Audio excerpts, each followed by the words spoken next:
Dans le carré ABCD, la longueur du segment AB est de 8. Dans le carré GEHF, la longueur de la diagonale GH est de 2. Calcule l'aire de la partie bleue, indique tous tes calculs. Ok, je vais d'abord commencer par indiquer les données qu'on me donne sur le dessin. Donc, 2 pour la diagonale. Alors c'était GH, mais bon, forcément c'est la même chose. Ok, oh, j'ai été trop loin. GH valait 2. Et forcément, AB valait 8. Ok, ok. Calcule l'aire de la partie bleue, donc on veut calculer l'aire de l'intérieur du carré, sauf la partie jaune.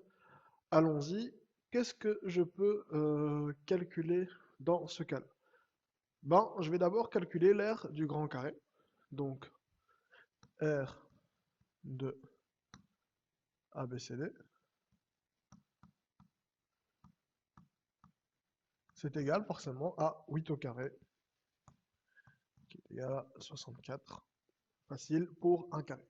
Par contre, pour GFHE, on nous donne une diagonale. Donc je ne peux pas utiliser la formule de l'aire du carré parce que je n'ai aucun côté.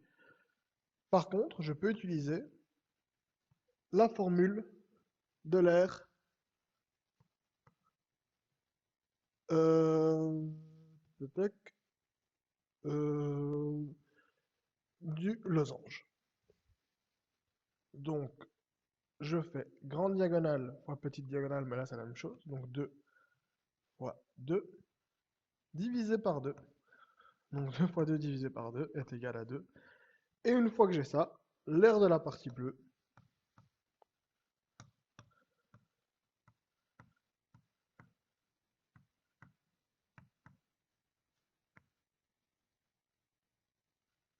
est égal à 64 moins la partie jaune, donc 2, ce qui est égal à 62.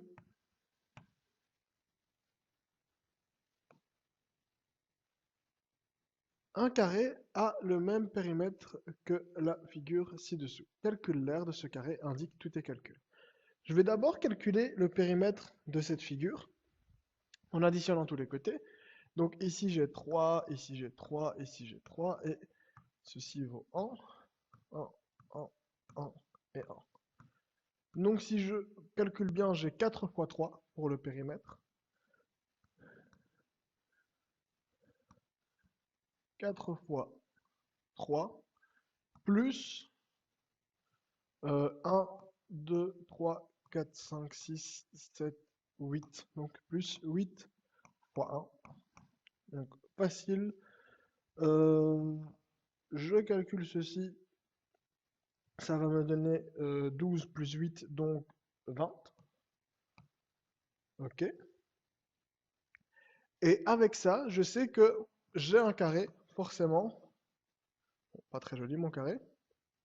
Qui a un périmètre de 20. Donc forcément, c'est 5, 5, 5 et 5. Pour avoir un périmètre de 20. Donc pour l'aire du carré,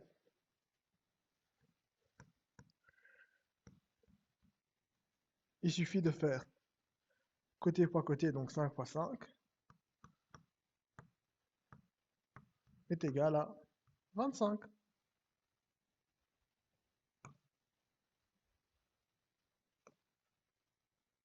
Voici trois figures représentées sur un quadrillage. Classe les figures selon leur périmètre, du plus petit, donc de la plus petite, pardon, au plus grand. Ce sera rectifié sur vos feuilles, attention. Euh, Figure A, figure B, figure C. Donc nous avons trois figures. Moi, ce que je fais, c'est que je compte les lignes droites d'un côté et...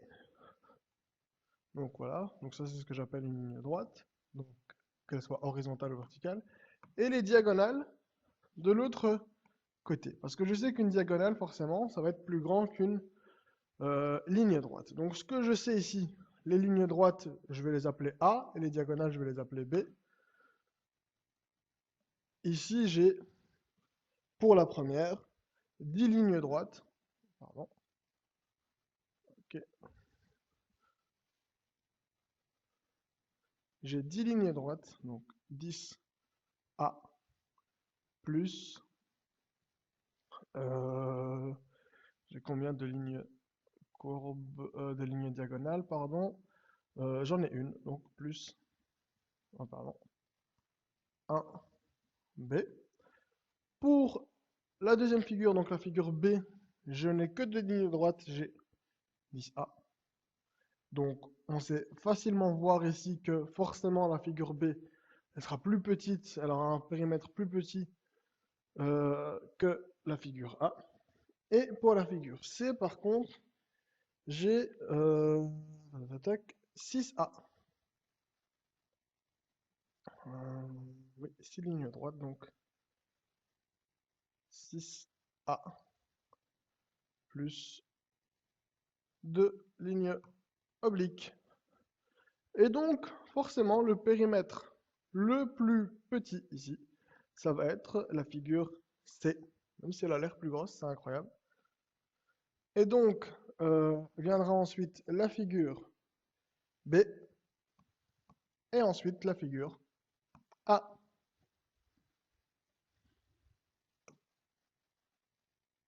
La figure ci-dessus représente un parallélépipède rectangle de 360 cm3 de volume. Calcule la largeur de ce solide. Très très facile. On sait que longueur fois largeur fois hauteur est égal au volume. Donc, ici, on a la longueur qui vaut 7,5. Je n'ai pas la largeur.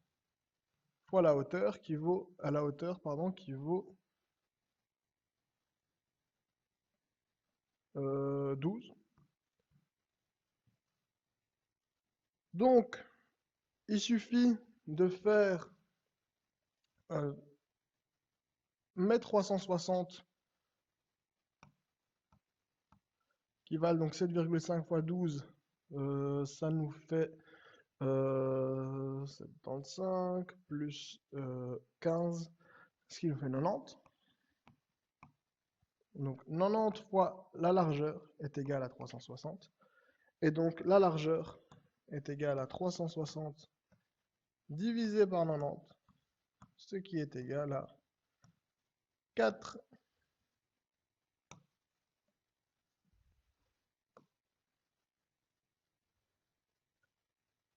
Le tableau ci-contre dresse le nombre de kilomètres parcourus en fonction du nombre de litres de diesel utilisé. Quand vous avez un tableau de proportionnalité, c'est toujours bien d'identifier les deux variables x et y et de savoir par quoi je dois multiplier x pour trouver y. Autrement dit, pour 1x, j'ai combien d'y? Eh ben, c'est très simple, il suffit de simplifier cette fraction ici qu'on a de 4 sur 100. Eh ben, 4 sur 100, si je simplifie, ça me donne 1 sur 25. Et là, ça devient un exercice extrêmement simple. Pour arriver ici, je dois multiplier par 2, donc forcément, ça va me donner 2. Pour arriver à 12, je vais devoir multiplier par 12, forcément. Donc, ça va me donner 300. Et pour arriver donc à 125, je multiplie par 5. Donc, ça va me donner 5. Même chose en dessous. Vous avez le droit à la calculatrice, n'oubliez pas, dans ce genre d'exercice. Donc, on a déjà une fraction qui est assez simplifiée pour le coup. Donc, on peut ne pas forcément passer par là, mais on peut avoir pour un y ici. On sait qu'on aurait eu 1,5x en haut.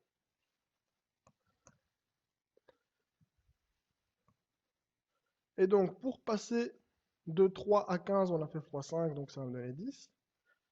Ici, on a fait x20, donc forcément, ça va me donner 60. Et de là, ça c'est un peu plus compliqué, mais le 1, on peut faire x11. Donc forcément, je peux faire 1,5 x 11. Et ça me donne 16,5.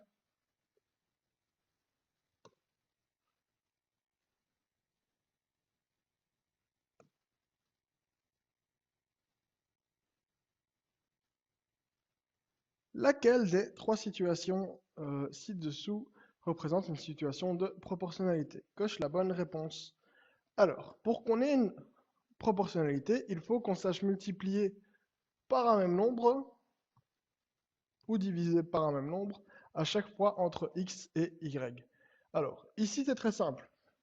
1 fois 3 va me donner 3, donc forcément, je devrais avoir 2 fois 3 ici, mais ce n'est pas le cas, donc 2 fois 3 aurait dû me donner 6, ici j'ai 5, donc forcément, ce n'est pas une proportionnalité. Pour le deuxième tableau, je multiplie à chaque fois fois 0,5, très bien, fois 0,5 aussi, très bien, ça marche aussi, 3 fois 0,5 ça me donne bien 1,5, et 4 fois 0,5 ça me donne bien 2, donc le tableau B est bien une proportion. Je vais quand même vérifier la dernière, mais normalement, c'est la seule réponse possible. 1 fois 4, 4, 2 fois 4, ça ne donne pas 8, donc ce n'est pas une proportionnalité. Donc, c'est le tableau B qui représentait une situation de proportionnalité. Comment on peut justifier? Ben, on peut tout simplement dire que si je multiplie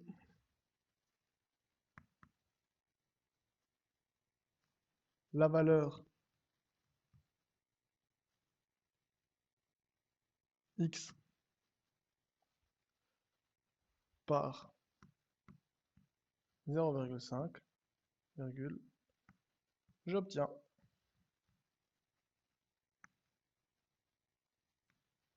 la valeur y.